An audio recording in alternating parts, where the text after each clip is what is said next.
Welcome, welcome, welcome. My name is Mikkel Thorpe, and this is the Expat Money Show. Today's guest is a freelance digital marketer who made the transition to digital nomad life on January 1st, 2020. Well, we all know what happened next. So despite COVID pandemic and resulting lockdowns, he has lived the greater part of 2 years out of a suitcase, off the beaten path and traversing the Middle East, Balkans, the Caucasus, visiting 80 plus cities and 16 countries. Well, 17 if you count the unrecognized breakaway state of Transnistria. Please welcome to the show, Alex Bales. Alex, how are you? Thanks, Mikkel. It's a pleasure to be here with you. How are you? Very good. I think I butchered your last name, even though I practiced it like 12 times. Oh. So I apologize from that. Bales, Alex Bales, please welcome to the show. Alex is a good friend of mine, but every time I ask him about his name, I seem to want to mispronounce it. So I apologize to you right off the bat. Now, Alex, before we get going, why don't we take a minute and kind of hear about your backstory? Why don't you walk us through things? Why did you become a digital nomad? And why did you choose the Balkans and Eastern Europe and these types of places? Because I would guess this is probably not the first place that a lot of people would think of if they want to become a digital nomad. Sure. So I took a very standard career trajectory, I guess. I went to a four-year university, public university. I studied economics. That was what I had been told to do my whole life. And, that I would get a great job and be perfectly happy, perfectly secure. And actually I lived in Washington, D.C. for 5 years. I worked in the nonprofit world and I had a great life there, a very exciting place compared to where I'm from, a suburban town in Oregon.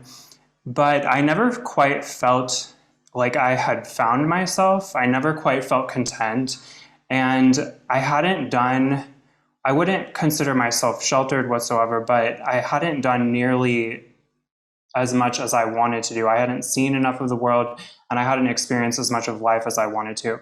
So one of the previous nonprofits that I had interned in, I had only been to 3 countries, I think, at that point. I did a study abroad in London. I had been to Canada once, I think. Americans don't really consider Canada a different country or that much of a different country from America. But she was from Lebanon, and I told her that I wanted to visit Israel, very ignorantly, not really understanding the nuances of telling somebody from Lebanon that.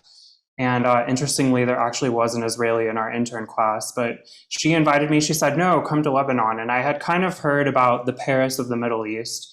I knew that it probably wasn't what the media portrayed, but at the same time, I had really no compass to be able to tell for certain. So because she was inviting me there, I'm not sure she really expected me to show up, but I did. It seems like that was in 2015. And it kind of spurred an interest in wanting to travel elsewhere in the region. So I went to some of the more expected countries in the region. But then by 2019, I found a tour company and I decided that I wanted to go on a 10-day tour of Iran. So I only have a US passport, and I figured that it would be kind of, shot in the dark, what's the expression, to get the visa. But the visa process was much simpler than I expected. The tour company did most of it for me, and then I picked it up at the Embassy of Pakistan in Washington, D.C. So pretty simple, but I ended up in Iran for 10 days. I knew that I was going to learn a lot and it was going to be, surprising, but I didn't quite realize how much I would learn on that trip and how much my eyes would be opened. And I actually remember sitting on each day, it was only 10 days, but it seems like it was much longer than that. I remember expecting, I knew that Iran's economy had suffered significantly because of US sanctions. But I remember walking down the street near our hotel in Tehran and just seeing massive, big stores, consumer goods, refrigerators, big screen TVs, and thinking the shocking thing about this is how normal it really seems. So I remember later on in the trip, I remember sitting on a bus. We were going to Cyrus's tomb. And I just remember thinking about how angry I was at the previous image I had of the country compared to what I myself was experiencing, and all of the warm feelings towards Americans, maybe not the American government or specific American politicians per se, but everyone wanted to take pictures with me. We were not a group. I was the only American on the group, or the only one that was traveling on a US passport.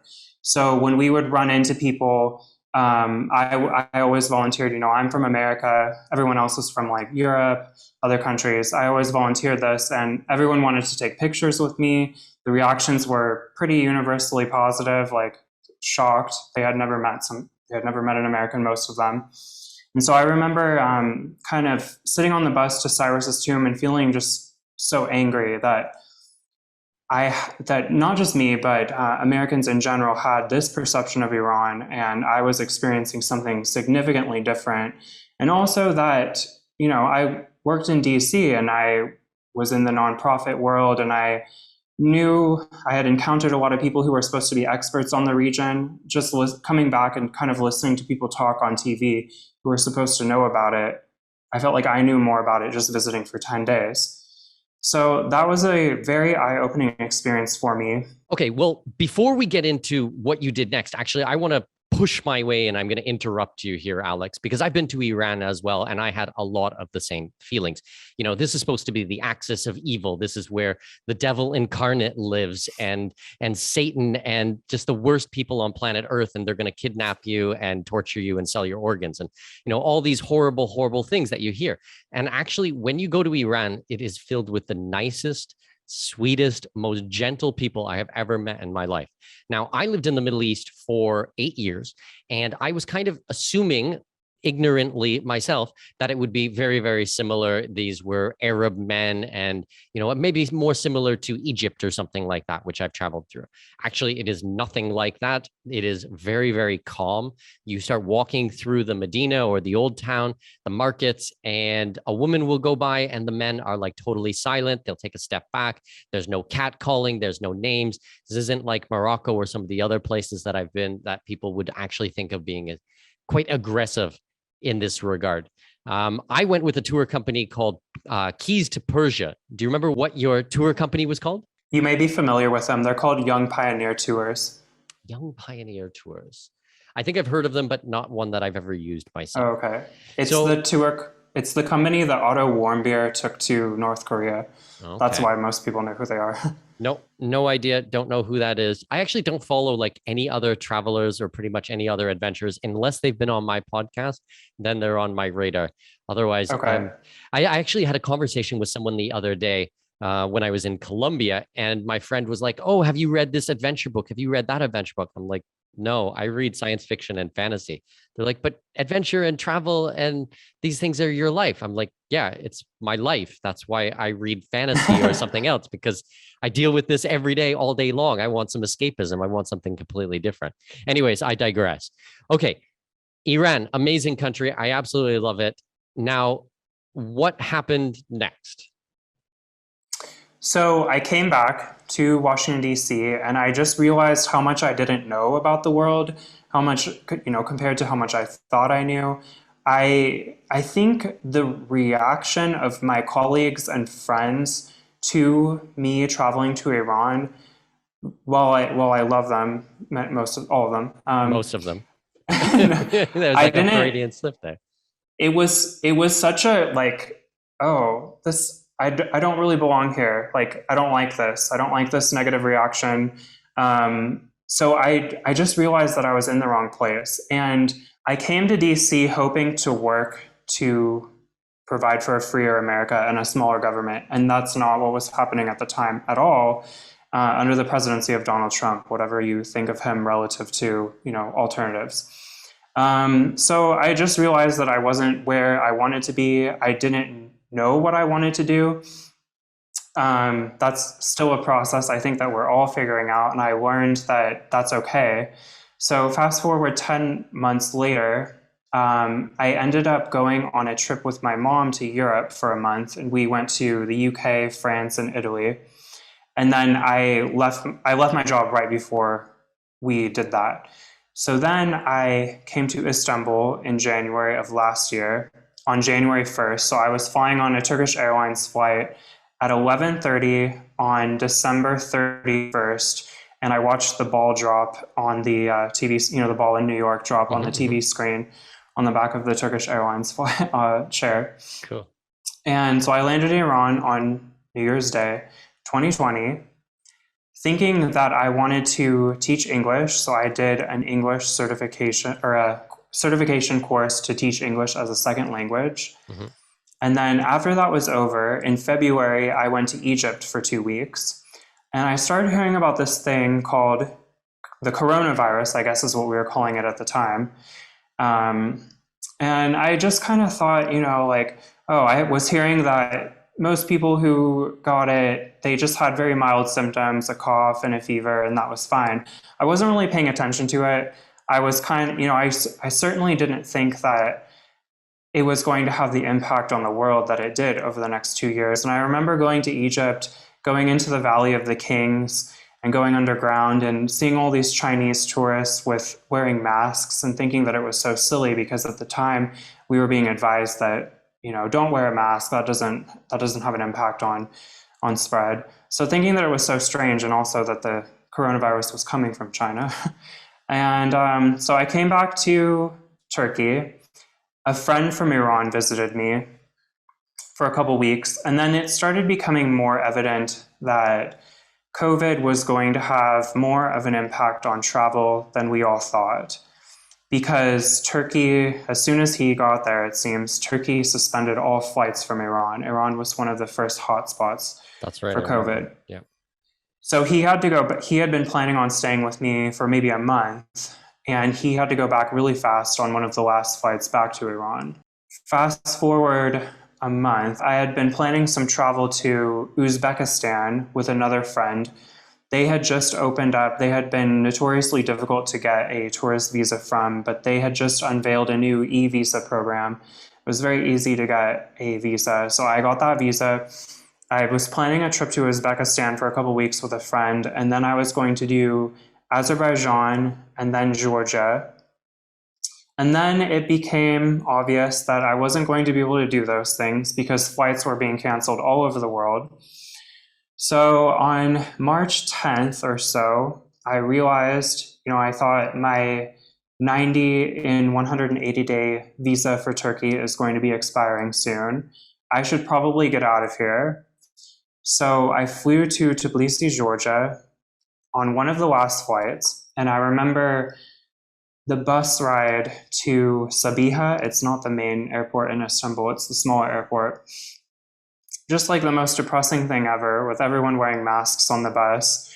And I was flying to the most uncertain, maybe a couple weeks, months, I didn't know at the time.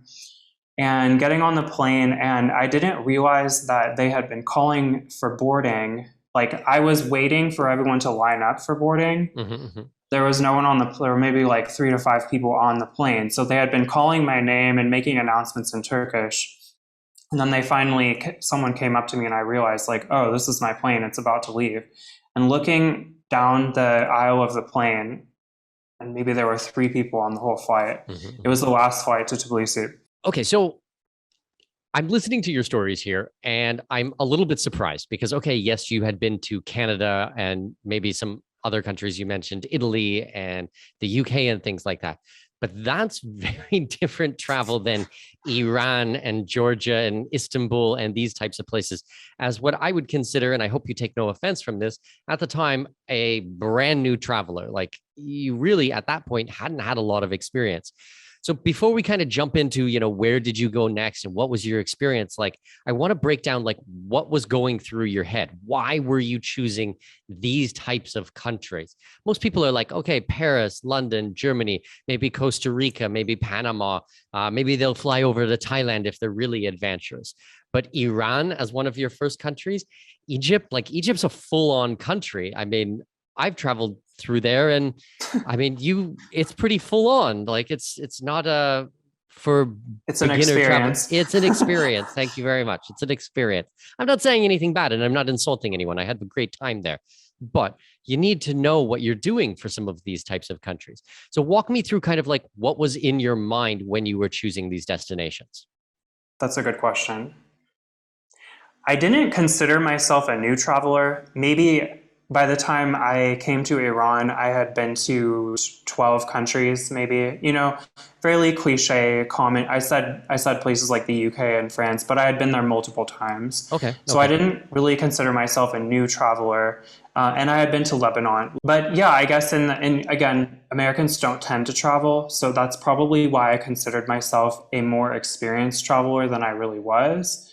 Because having a passport period or leaving the country period is kind of like this scary thing to a lot of Americans. When I did the Iran tour, you have to imagine the average person who has a desire to go to Iran. They have to face down all of their family, all of you're never coming back, you better draft your will or something, you're crazy, stuff like that. So everyone on the tour was very well traveled. I was encountering people who had been to places like Turkmenistan, and I mentioned Uzbekistan, planning for an Uzbekistan trip. So that really opened my eyes to the world that was out there and what I really didn't know about the world. I will add this too. So right before I left my job, I had my job in DC, I had some vacation time left. So I actually coordinated a tour to Iraq in October. Now, there was some instability in Iraq around that time. There were protests. They turned violent. I think the country implemented kind of a form of martial law. They turned off the internet. I didn't even know that was possible.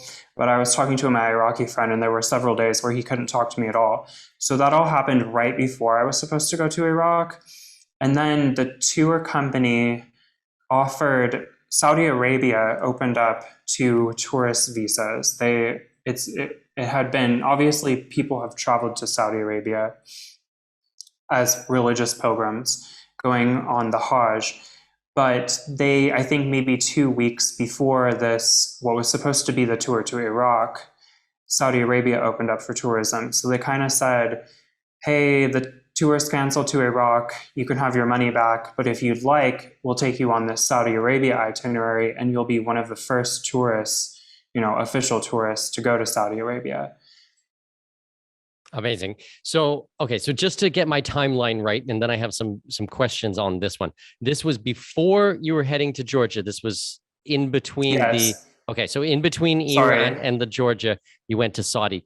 Man, you are impressive because you've gone to some of the countries that are like high up on my bucket list. Like, okay, I've been to Iran. I've traveled a lot through there, but Saudi is definitely high up for there. Now, I had some people comment on the forum, like 1 or 2 weeks ago, asking about Saudi. And I had made a comment that it was on the top of my list. And people were like, why would you want to go to Saudi Arabia? Why would you want to go to Saudi Arabia? For me, it's super interesting because most people on planet Earth have never been there. You have really no idea what happens behind their borders. I mean, okay, you're going to see some stuff on the news, but the news lies, all over the place, as we kind of covered with Iran. But I want to see, what is it really like there? Is it as terrible as people say? Is it beautiful? I've seen pictures. I've seen some pretty stunning looking architecture, and I like life in the Middle East. That's why I lived there for so many years. But I like to go to all of those types of countries that nobody else goes to. And kind of in our conversation today, Alex, I'm feeling like maybe you feel the same. Yeah, I do feel the same. So I knew that Saudi Arabia was somewhere that I wanted to go because only a few months prior, I had been on the Iran tour. So I had an image in my mind about Saudi Arabia. And I wanted to see, especially because I had this vacation time, I actually had the flights all booked to Istanbul to eventually go on to Iraq. We were supposed to meet in Istanbul on this tour, and then we were all going to fly into Baghdad together. So I had a flight to Istanbul. I don't think I could get a refund for it, or maybe I could get a credit. But I figured, well, I have to go somewhere that Istanbul is connecting to anyway. I may as well just go on this Saudi Arabia tour because it'll also be pretty cool to be one of the first tourists. So we went to Riyadh. We met in Dubai, actually. We went to Riyadh together. And it was just like, because the transition had been so fast, it was kind of like I saw on social media that they were now offering visa on arrival to Americans, and tourism had been banned. Like there was no official tourism in Saudi Arabia. So they went from that to visa on arrival for Americans. And my family had been kind of texting me, oh, that's probably where you'll go next. And it turns out, unexpectedly, I didn't know that is where I ended up next. Riyadh is an incredible city. There are a lot of changes happening in Saudi Arabia right now. They had, I think right before I got there, they had removed the prohibition on women driving. Okay. So I didn't see very many women driving. And maybe that's part of just cultural norms that last beyond what the law says. But it was an exciting time to visit because they were talking about Saudi 2030, I think it's called, opening up the economy a little bit, diversifying away from oil, stuff like that. So exciting time to visit. My favorite place that I visited in Saudi Arabia was Jeddah. They have an amazing old city. It needs some restoration work, and I think that they're talking about it, but the old coral homes with the wooden porches, I don't know if you've been, I think Cairo has some of these old style homes. That was really incredible. And just that whole area being so close to Mecca, I think it's known as the gateway to Mecca. A lot of people over the centuries have stayed in Jeddah on their way to Umrah or Hajj in Mecca. Amazing. Yeah, it was one of those places that I wanted to go to so much when I lived in the Middle East. But at that time, there were no tourist visas. So you would have to be a Muslim and you would have to get an invitation letter. You'd have to be going on Hajj, the pilgrimage. It's one of the 5 pillars of Islam. And that was not applicable to me and my family. So I never had an opportunity to go. And then I think it was probably like, I don't know, a couple of months after I had moved to Panama that I saw news that it had come up with a tourist visa. And I was so upset. And I talked to my wife and I showed her and she's like, oh my God, that's not fair. We lived there for so long and we never got to go. So we're still planning that. That's on the top of our list. I hope that things are open still with COVID. I'm not sure exactly the situation there, but it's going to be really interesting. I think I heard that they are.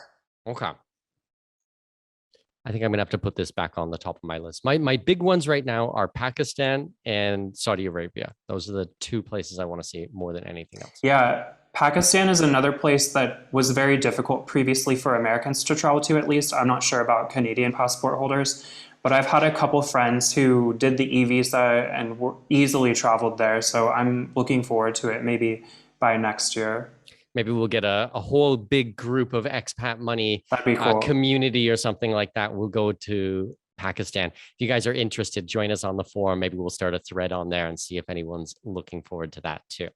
Okay, so let's go back to Georgia because I totally interrupted you there. So you arrived into Georgia. It was the beginning of the pandemic. What was life like there when you got into the country?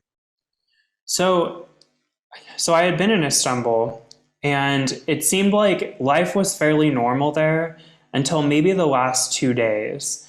And then I'm forgetting the exact time frame, but it seemed like I remember when Trump signed an executive order to halt all flights from Europe for like 30 days or something like that. That's when I really realized there's not going to be any flights to Europe for 30 days. That's a really extreme move. Mm-hmm.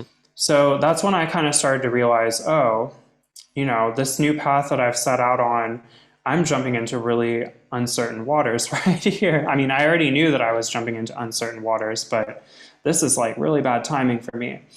So I think it was around March 10th, a couple of days before the lockdown started, I flew to Georgia, and the streets, we found out that outdoor transmission is relatively non-existent, I think. But we didn't know that at the time. So the streets were pretty deserted. And I stayed in a hotel for a couple nights. and there was a Russian family that was staying there, but the rest of the hotel was empty. Georgians are very hospitable, I later found out, but the hotel owners actually cooked for all of us one night because we were the only ones in the hotel. So I was asking them, like, are the streets normally like this? Is it because it's a Sunday? I know Georgians are very conservative and religious, or are people just afraid because of COVID? And they said, no, people are starting to get really afraid because of the virus. So then within 2 or 3 days of me landing there, they announced that all restaurants were going to be takeaway only, and eventually they went into lockdown. It was hard to envision what exactly that would look like at the time. You know, restaurants just serving takeaway, how are they going to stay in business? How long is this going to go on for? I went out and I bought, like, they weren't panic buying in Georgia the way they were in the United States, fighting over toilet paper and stuff like that in the grocery store. But I did go out and buy like dried lentils, you know, packs of dried beans and stuff, not knowing if something like that was going to happen there. And I was all alone. I didn't know anyone in the country at all. So I ate out. I went to restaurants. I really made the most of the first few days of semi-normalcy. And then we were in lockdown from March through April, through May, through June. And then you were finally, there the entire time? I was there the entire time. By yourself? By myself. Oh, man. And, you know, I knew that I didn't have so much to fear from COVID myself, but I was all by myself. And I didn't really want to end up in the hospital by myself if I was hospitalized. So I was pretty cautious. And it's funny to look back on it because at the time, Georgia actually was praised by the international media because they sealed their borders to Iran and China really soon in the pandemic. So case counts, for whatever they were worth at the time, were very low through pretty much the whole time that I was there. And I look back on kind of how cautious I was at the time and just think, like, I could have made so many more friends there, and the risk was so low for me. I wish I had been a little bit more social while I was there. Looking back, like, hindsight is 2020. I mean, no one knew at the very beginning.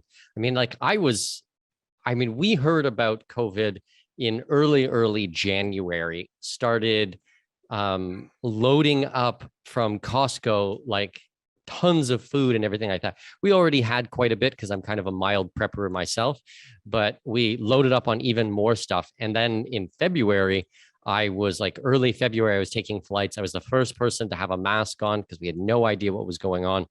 And then March happened and everything locked down around the world. We'd already been preparing for 2 months, so we already knew what was going on. But I had been saying from the very, very beginning that the worst thing that is going to happen is to the economy here, that, you know, that's the real virus here that we all need to be watching out for. But in my situation, I was with my family. I have a huge apartment and, you know, yeah, we got locked down, but I was with my family, my kids, and we had all of these types of things. I can't imagine being locked down in a hotel by yourself. That must have done a lot of, must have been difficult psychologically to kind of stay positive. And, you know, you're in a country, you don't speak the language, you don't know anybody, and in a hotel by yourself. So how did you kind of like deal with those things and stay, you know, positive and upbeat and work through all of that? That's a great question, especially because I had quit my job, sold most of my possessions, or shipped them to my family in Oregon, and really didn't know exactly how I was. You know, I had this idea that I was going to teach English at the time, but that didn't end up being for me. So a lot of uncertainty as it was already. And then this once in a century global pandemic hits. And just kind of like watching the CNN headlines, I remember at the time seeing, like, this is so vivid in my memory, seeing at the bottom of the screen something like Secretary of State Pompeo urges all Americans to return home or prepare to be left abroad indefinitely. I vividly remember reading, and I don't remember where it was at the time, but it was a credible enough source. So it might have been like The Economist or something, The Economist magazine. I remember reading this forecast that US GDP could and by GDP, I don't mean per capita, like GNP, gross national product, could drop to levels not seen since 1992. And that was the year I was born. So just thinking about, oh, I'm nearing my 30s, the prime of my life, and I'm going to have to worry about the GDP dropping down to where it was in 1992. That's terrifying. And I remember waking up the next morning just with chest pains, like a truck had hit me or something. So, and remember, I was all by myself. I didn't know, I mean, I was talking to people online and electronically, but I didn't know anyone in the country. And I was kind of too scared to make friends. Also, there was nowhere to go that was open to make friends. So as far as what I did to stay upbeat, I don't know. I planned what I was going to do. I don't know. Did I put words in your mouth? Were you upbeat? Were you positive through all of this? Or, if you were scared and upset about that, that's totally understandable. I don't want to, tell you how you felt by any means. It seems like a blur. It was like 4 months of not really being able to do anything. And I'm a big walker. I like to walk. I can walk 10 miles a day easily anywhere that I travel to, any new place. But I don't like to stop places along the way and go to eat, go to drink, and everything was closed. So it was just like, why would I want to walk here? Nothing's open. It's very gloomy. There was actually a period where driving in Tbilisi was banned. So I just remember how, I'll never experience this again, probably, I hope. But I remember how quiet a city sounded when there were no cars on the road, and how depressing that was. I don't know. I did stay I knew that there was going to be light on the other side of the tunnel. So I wouldn't even classify this one of the most difficult periods of my life, but it was certainly a really unique challenge, and we didn't know how it was going to end. And maybe we still don't know how it's going to end, although things are much more normal. Pitchforks, that's how it's going to end. That's what's going to happen. Torches and pitchforks, absolutely. People need to. I'm not going to comment further on that, but yes, I think people know what I'm talking about. Okay, so anyway, so you were there for 4 months. Now, what made you end up leaving and getting back on the road and start traveling again? Well, I was actually there for 6 months, but I hadn't seen any of the country until July. So I was there until September. So in my memory, it seemed like the travel aspect of Georgia was so much longer than just those 2 or so months. And I don't remember the lockdown very well, probably because I wasn't doing that much. But I ended up traveling to every province of Georgia. There were no flights, really. Flights out of Georgia were very sporadic, and they were very expensive. So I figured I'll just wait until things kind of become more normal. It was actually a great place to be kind of cooped up, because it's a very affordable country. It is a country where people highly value their individual freedom. There's a lot of exciting things happening in Georgia, just from a digital nomad, freelancer, entrepreneurial perspective. So it was a good place to be. The food was amazing. Each kind of region of Georgia has something different to offer. And I wasn't in a huge hurry to leave. Also, as I said, COVID was very, at least by case counts, very subdued there. So I felt safer than I did elsewhere. Eventually, I knew that I was going to have to leave Georgia. And as I said, there weren't too many regular flights. So Turkey reopened their borders to most nationalities, only their land borders. So I ended up entering Turkey through the land border, and I was in Eastern Turkey, taking buses all around for,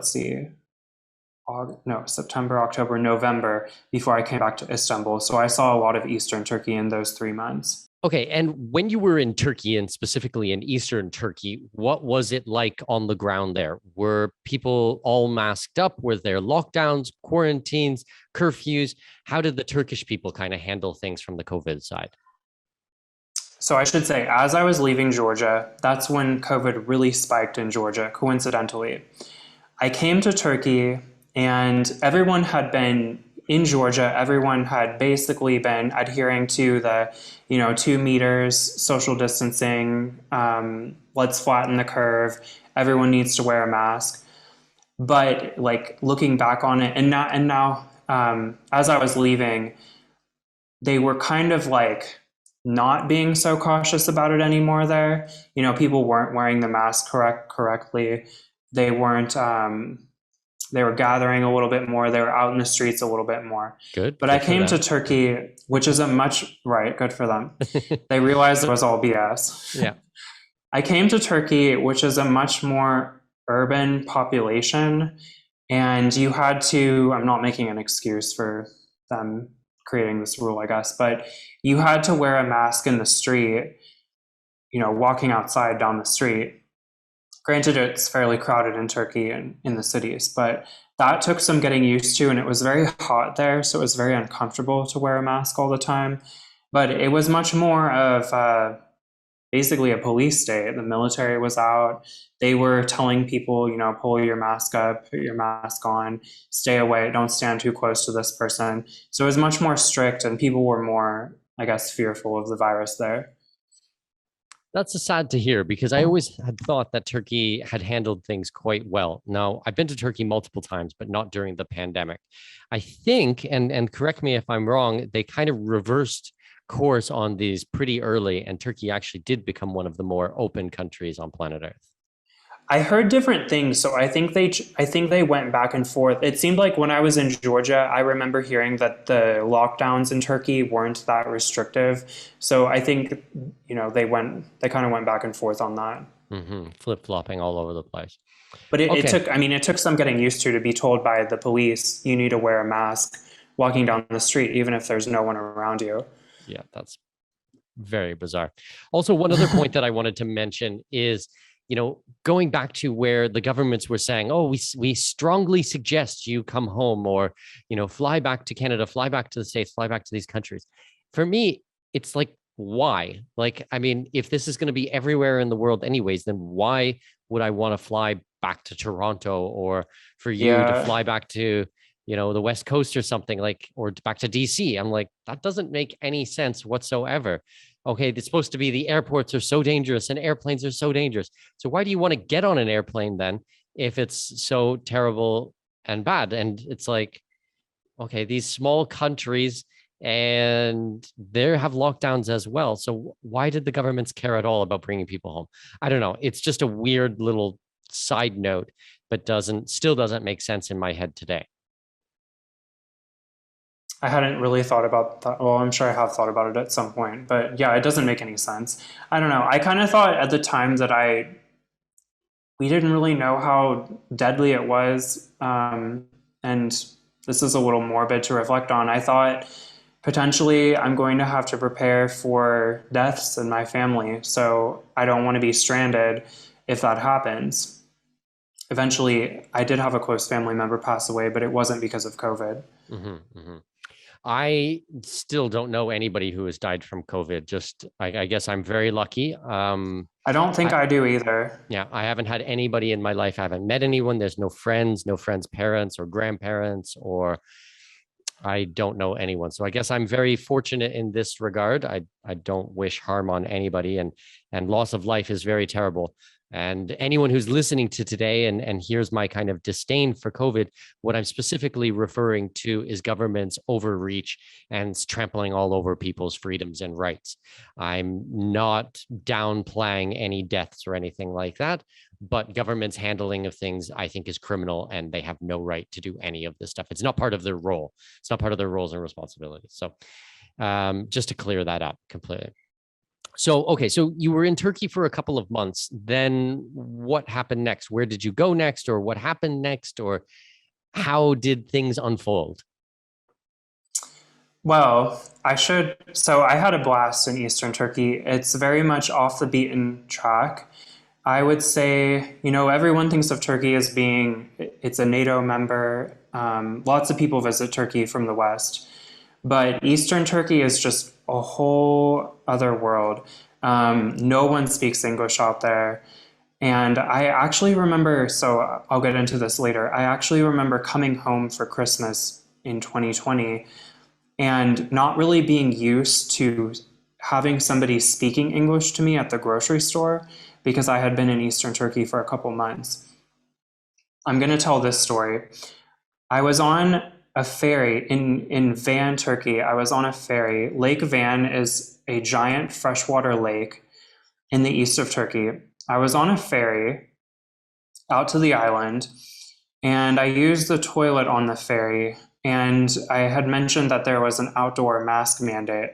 So I was wearing a mask, and I don't know if anyone else has experienced this, but you really realize how the mask blocks a lot of your vision, like your peripheral vision downward. I want to hear the rest of the story. So I came out of the toilet, and there was a trapdoor storage area on the boat that someone had opened, like the captain's kid. And this is all kind of a blur to me because I fell, I don't know how many feet because I didn't see it. And also it was right in front of the door to the toilet. Oh, no. And I looked down, and it was so fast. And when you have an injury like this, you think like, oh, I'm just going to get up. It's embarrassing. Everyone saw what happened. I'm just going to get up and walk it off. Everything's going to be fine. Yeah. I looked down, and there was a cut on my leg all the way down to the bone with blood everywhere. Oh, that's brutal. So remember that no one speaks English. Yeah. There were two Iranians, coincidentally, a married couple about my age, mid-20s, who ended up taking me to the hospital because I guess there were no ambulances available, or the next ambulance was going to come in an hour or something like that. And I had to do all of this through Google Translate while this massive gash was on my leg. So they ended up taking me to the hospital, and I actually befriended an EMT in the hospital who took me every other day from my hotel to get my stitches changed and kind of took care of me. It's kind of, embarrassing, but we're lifelong friends and he doesn't speak English, so we only talk through Google Translate and WhatsApp. That's brutal. I'm glad you're okay. It looks like it happened yesterday. See, masks are dangerous. My goodness. Yeah, I blame the mask for that. Definitely.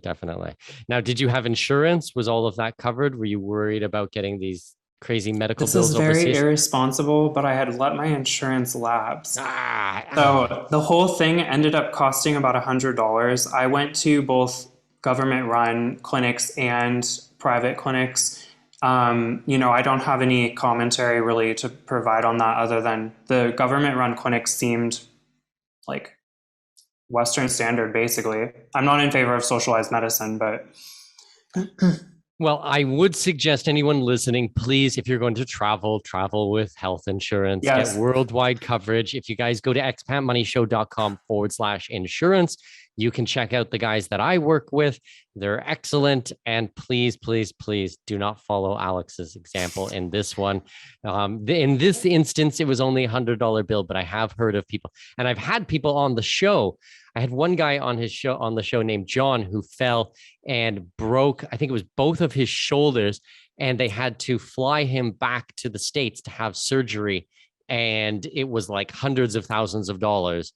And they had a nurse who had to travel with him and everything like that. And it was completely covered by insurance, thank goodness. Otherwise, it would have just absolutely ruined him. So please, insurance, expatmoneyshow.com/insurance. Okay, well, I'm glad that you made a good friend out of it, and you have a war wound now to show off to everybody. Yeah, that would have been an interesting experience to go through in a country where you don't speak the language and you have to use Google Translate for everything. So I was in the hotel room for 2 weeks or so, and that was kind of the lockdown all over again, but it was only 2 weeks. And then I resumed traveling. So it really... I was physically capable of walking, shockingly, and it really didn't put that much of a dent in my plans. And it's kind of a funny story. If you look at my leg, it looks like it happened yesterday. Ooh. And this was a year ago. So I'm going to have that forever. I ended up going home for Thanksgiving. And, that was against the advice of all of the Dr. Fauci's of the world. Traveling for Thanksgiving was like the ultimate sin. I'm glad that I did go back at the time because it had been a very, stressful year to say the least for everyone. Me, my family. I'm glad that I got to see them. And then I actually had someone close to me pass away shortly after going back. So I came back to Istanbul in January of this year, and I had planned on applying for what is called the tourist residency visa. So it's essentially a tourist visa, but it's kind of considered a residency. You have to have an apartment lease and you have to buy into their state insurance program, stuff like that. But I just thought, I really haven't traveled as much as I wanted to because of this pandemic. So why did I come back to Istanbul? And I looked up the countries at that time. I think that there were something like 20 countries that were open to Americans. So we had gone from holding one of the world's most powerful passports as far as travel is concerned to a passport on the level of like Iran or somewhere like that, Serbia was open for Americans. So I didn't really know anything about Serbia except for all of the negative connotations around the Balkans because of the conflicts in the 90s. Got on a plane to Serbia and traveled all around Serbia. I ended up going to North Macedonia, Kosovo, Albania, Montenegro, Croatia, and Bosnia in the Balkans. Okay, amazing. So why don't you kind of break down in those countries, maybe pick one which was the most locked down and then pick another one which was the most free. I'm kind of curious your experience from both sides or both extremes on this. The Balkans was fairly open. The borders were open between the countries that I just listed for most of that time. I'm talking about a period from January to June of this year. So when I went to Serbia, I believe there was a mask mandate there. When I went to Kosovo, everything was pretty much open. And that was the first time that I had kind of experienced like going into a grocery store and nobody cared. No one was wearing a mask. The employees were talking to each other. They weren't standing back. It kind of freaked me out at the time, but it was really refreshing to see. By the time I got to North Macedonia, they were in lockdown. So I had been excited to go there because there was a restaurant in my hometown based on Macedonian cuisine that my grandmother and I would go to all the time. But I only was able to order takeaway from the restaurants there. Albania was the most normal country I visited. It was as if COVID had not happened. It wasn't just that there was no mask mandate. It's that there was no one was wearing a mask at all. Bars were open. There was no curfew. It was very free and normal. Now I've heard that some of that has changed, but when I was there, it was very normal and really amazing to see. Like this is what normal life used to be like. Do you remember what their COVID numbers were? Just out of curiosity. I don't remember. I think I remember asking people because at that point I was starting to become less fearful of it. So I was becoming a little bit more social and I thought usually when you go somewhere and there's no mask mandate, you still see people wearing masks. And I remember asking them like, why isn't there a rule around masks here, at least in indoor spaces? And they said, oh, the numbers are just so low or they've declined so much. And something that I should add about these are not post-Soviet states that I'm talking about, but many people who grew up or had their parents or grandparents grow up in authoritarian regimes, they are used to the government lying to them, misleading them, trying to manipulate them and control them. So skepticism around some of these measures is very high. Yeah, that makes sense. And I'm sure they probably don't want a repeat of what they went through last time. So my understanding, okay, I never have lived in a communist country. I didn't grow up in a communist country, although argue Canada has turned into it now. My understanding is that people, yes, there were rules, yes, there were laws on how things were done, but no one really follows them anyways. And there was always some type of a black market. There was always, tips and tricks and ways to kind of maneuver through these types of things. That's what I have been told. So, if you guys did grow up in a situation like this, tell me, am I right? Am I wrong? Did you guys follow everything that the government says? I believe you didn't. And I congratulate you from that. So later on, I ended up traveling to Ukraine and I visited the Chernobyl exclusion zone. And that was an incredible experience because we got to see it's kind of an open air museum to the last days of the Soviet Union. And the tour was extremely informative. I actually stayed overnight in an old Soviet hotel in the exclusion zone that they had sort of renovated. And something that stuck with me was how Gorbachev didn't make a speech for 21 days or so after the accident had occurred.